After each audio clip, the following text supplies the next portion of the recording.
हरियाली तीज व्रत कथा।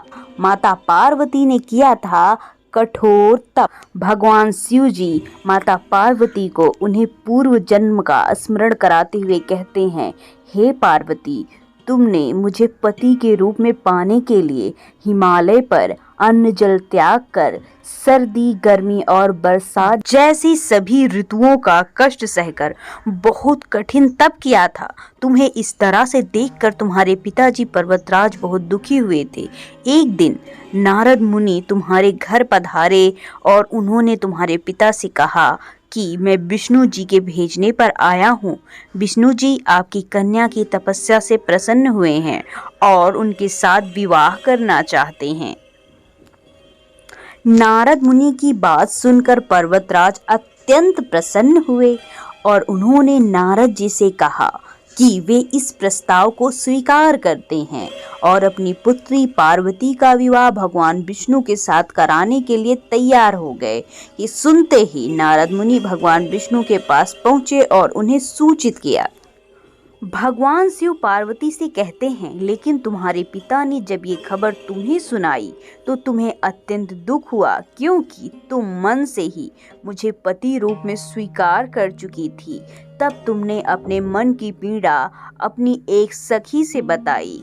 इस पर सखी ने तुम्हें घनघोर जंगल में रहने का सुझाव दिया। तुम जंगल चली गई और जंगल में तुमने मुझे प्राप्त करने के लिए खूब तपस्या की। जब तुम्हारे लुप्त होने की बात पिता पर्वतराज को पता चली तो वे अत्यंत दुखी और चिंतित हुए। वे सोचने लगे, यदि इस बीच विष्णु जी बारात लेकर आ गए तो क्या होगा। तपस्या सफल हुई। शिव जी ने माता पार्वती से कहा, तुम्हारे पिता पर्वतराज तुम्हारी खोज में धरती पाताल को एक कर दिया, लेकिन तुम उन्हें कहीं नहीं मिली, क्योंकि तुम एक गुफा में रेत से शिवलिंग बनाकर मेरी आराधना करने में लीन थी।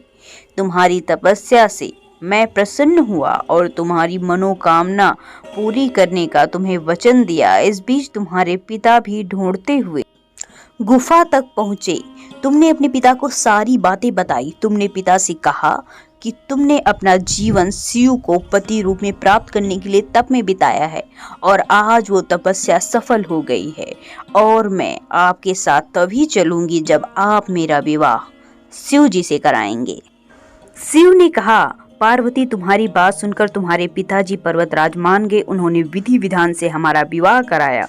शिव जी ने कहा, तुमने जो कठोर तप किया है उसी के फलस्वरूप हमारा विवाह हुआ। इसलिए जो स्त्री इस व्रत को निष्ठापूर्वक करती है, मैं उसे मनवांछित फल देता हूँ।